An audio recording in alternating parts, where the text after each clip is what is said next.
अस्सलाम वालेकुम। आज का हमारा टॉपिक है ब्रांचेस ऑफ केमिस्ट्री। हमने स्टार्ट किया 9th class chemistry new syllabus chapter number 1 state of matter and phase change. इससे पहले हमने एक लेक्चर व्हाट इज केमिस्ट्री इस टॉपिक को एक्सप्लेन किया है, डिटेल के साथ एक्सप्लेन किया हुआ, बेसिक चीज़ें भी उसी में बताई गई। तो आज का हमारा टॉपिक है, उससे अगला टॉपिक है ब्रांचेस ऑफ केमिस्ट्री। जब हम वर्ड ब्रांच को सुनते हैं तो हमारे जहन में डिवीजन का ख्याल आता है।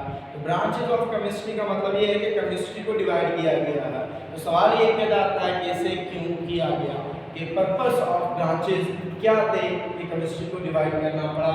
सिंपल सा है कि chemistry is a subdivided into various branches to make it easy to study.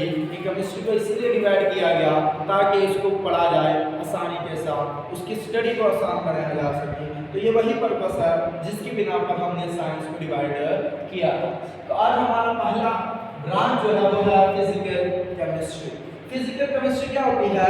The branch of chemistry that explain behaviour of substance in atomic level and molecular level called physical chemistry. Physical chemistry क्या है कि ये chemistry की वो शाखा है जिसमें हम किसी भी शय की, किसी भी सब्सटेंस की एटॉमिक लेवल पर और मॉलिक्यूलर लेवल पर उसके बिहेवियर को देखते हैं। मिसाल के तौर पर यहाँ पे मैंने कुछ एग्जांपल दिया। यहाँ पे मैंने 2 हाइड्रोजन के एटम बनाए हैं, एक ऑक्सीजन का एटम बनाया है। अब मैं इस एटम को इस वक्त स्टडी कर रहा हूँ एटॉमिक लेवल पे, इनका बिहेवियर क्या है। तो इनका बिहेवियर है गैसेस का। तो ये इस वक्त गैसेस की फॉर्म में रह रहे हैं, गैसेस की हालत में है। तो जब ये एटम मिलते हैं, एक कंपाउंड बनाते हैं, मॉलिक्यूल बनाते हैं वाटर, तो वाटर जो है लिक्विड फॉर्म में है। तो फिर मॉलिक्यूल की हालत में इसकी क्या प्रॉपर्टीज है, ये किस तरह का बिहेवियर शो करता है, इन चीज़ों को स्टडी करना फिजिकल केमिस्ट्री में कहलाता है। यानी किसी भी सब्सटेंस को उसके एटॉमिक लेवल पर या उसके मॉलिक्यूलर लेवल पर अगर हम स्टडी करेंगे तो वो आएगा फिजिकल केमिस्ट्री के अंदर। आगे है इसका स्कोप। फिजिकल केमिस्ट्री का स्कोप क्या है? इसमें 2 पॉइंट्स हैं। पहला पॉइंट क्या है? It's include the physical law the governance of change found in substance. कि इसके अंदर हमने उस उसूलों को देखना है जिसमें कोई सब्सटेंस किसी भी चीज में चेंज हो रहा हो, तो चेंजिंग के आने के जो उसूल है, किस बिना पर, किस कवानीन के तहत ये चेंजेस आते हैं सब्सटेंस के अंदर, इसको स्टडी करना आ जाता है फिजिकल केमिस्ट्री में। इसी मिसाल को देख लीजिए कि वो कौन से उसूल है जिसकी बिना पर ये एटम मिलके ये मॉलिक्यूल बनाते हैं। इस चीज को हम पढ़ेंगे, उन लॉस को हम पढ़ेंगे फिजिकल केमिस्ट्री के अंदर। दूसरी बात क्या है? It also deal with the effect of condition on the chemical reaction. कि किसी केमिकल रिएक्शन के अंदर वो कौन से कंडीशन है, वो कौन से शराइत है जो इफेक्ट डालते हैं, जो असर डालते हैं केमिकल रिएक्शन पर। तो कि ये मिसाल के तौर पर इसी रिएक्शन को देख ले कि एटम जो है मिलके मॉलिक्यूल बना रहे हैं, तो इसके कौन से हालात है जो इफेक्ट कर सकते हैं। टेम्परेचर बढ़ेगा तो क्या फर्क पड़ेगा, प्रेशर बढ़ेगा तो क्या होगा। तो जो इफेक्ट है टेम्परेचर, प्रेशर, कंसंट्रेशन और कैटलिस्ट, इन चीज़ों को स्टडी किया जाता है फिजिकल केमिस्ट्री के अंदर। तो हमने फिजिकल केमिस्ट्री में बस इतना। तो फिजिकल केमिस्ट्री के साथ साथ आज एक और ब्रांच डिस्कस कर रहे हैं, उसका नाम है हमारा ऑर्गेनिक केमिस्ट्री। तो ये दूसरी ब्रांच है हमारी ऑर्गेनिक केमिस्ट्री। ऑर्गेनिक केमिस्ट्री क्या होती है? The branch of chemistry, chemistry की वो branch which deal with carbon containing compound, जो कार्बन कंटेन ऐसे कंपाउंड को डिस्कस करते हो जिसमें कार्बन मौजूद हो। Hydrocarbon and their derivative. मिसाल के तौर पर हाइड्रोकार्बन मिसाल के तौर पर हाइड्रोकार्बन और इसके डेरिवेटिव।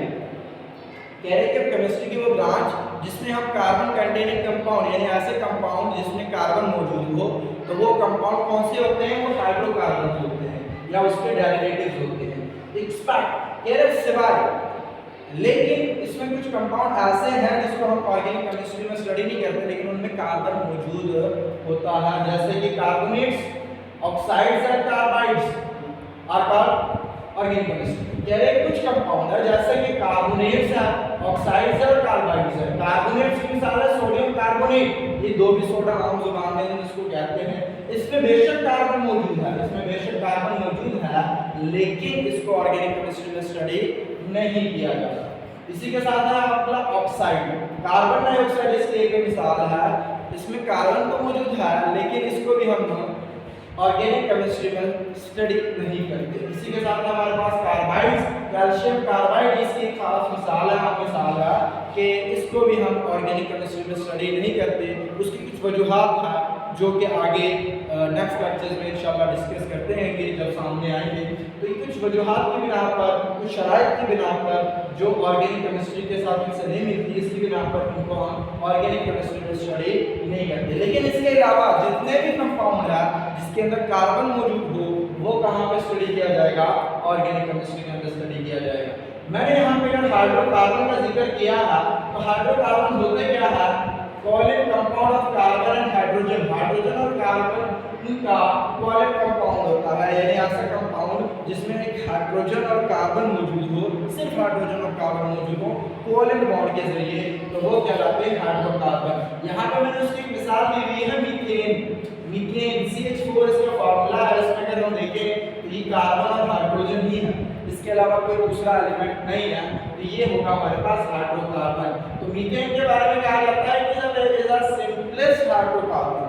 हाइड्रोकार्बन की सादा तरीन मिसाल ही यही है। सादा तरीन हाइड्रोकार्बन की अगर बात करें तो वो मीथेन है।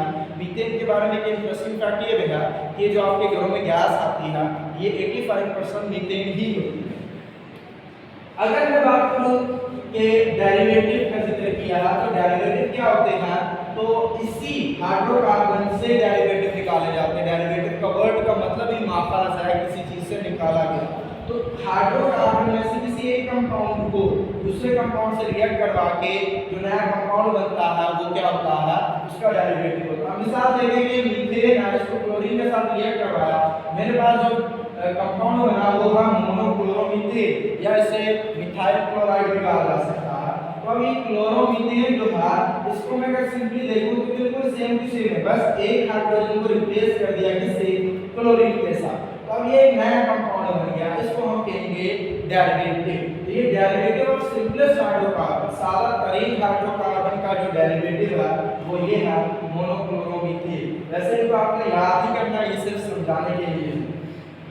आगे हम बात करेंगे इस ब्रांच के स्कोप की कि ऑर्गेनिक केमिस्ट्री का स्कोप क्या है।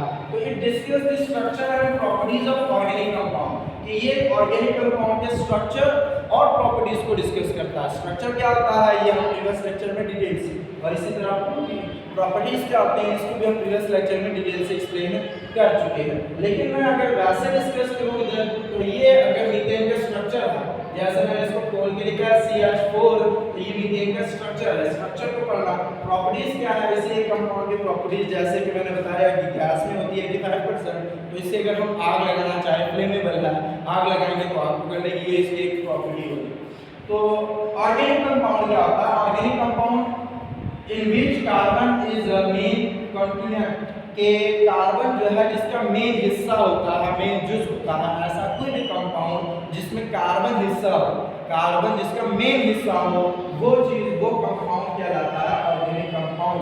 दूसरी बात ये है यहाँ पे ऑर्गेनिक कंपाउंड जो है ये लिविंग पार्ट का एक बहुत अहम हिस्सा है। Organic compound make the body of living thing या ऑर्गेनिज्म, ये जानदार जिंदा चीजों की, जानदारों की, लिविंग चीजों की बॉडी का एक हिस्सा बनाता है, बॉडी पार्ट्स बनाता है। अब आप कहेंगे कि ऑर्गेनिक बॉडी कैसे बनाती है? तो हमारे जितने भी गोश्त है, प्रोटीन, ये प्रोटीन से मिलकर बना है। तो प्रोटीन ऑर्गेनिक कंपाउंड है। जो जानवरों के जिस्म में चर्बी है, लिपिड्स, चिकनाई, जितनी भी चीजें हैं ये ऑर्गेनिक कंपाउंड है। कार्बोहाइड्रेट जितने भी फूड हम खाते हैं ये क्या है? ये ऑर्गेनिक कंपाउंड है। लफ्ज ऑर्गेनिक का मतलब होता है सिंबल ऑफ लाइफ। ये वैसे याद रख लीजिएगा कि लफ्ज ऑर्गेनिक का मतलब ही सिंबल ऑफ लाइफ होता है। इसीलिए ऑर्गेनिक कंपाउंड जो है वो किसी भी लिविंग पार्ट की बॉडी को भी बनाने का काम करती है। वैसे ही दो ब्रांचेज है, ये अगर अलग अलग आप पाएंगे तो शॉर्ट क्वेश्चन और शॉर्ट क्वेश्चन में इतना लिख लेंगे तो इनफ है। लेकिन ये बात जो है वो एक लॉन्ग क्वेश्चन में भी आती है। क्वेश्चन क्या है? What is chemistry? What is chemistry? Explain it is in 5 branches. ये केमिस्ट्री क्या होती है जो कि हमने प्रीवियस लेक्चर में डिस्कस कर लिया था। कम से कम इसकी कोई 5 ब्रांचेस भी लिखे, तो 2 आज हमने डिस्कस कर लिए, बाकी इंशाल्लाह नेक्स्ट लेक्चर में डिस्कस करेंगे। तो यही आज का हमारा लेक्चर। अल्लाह हाफिज़।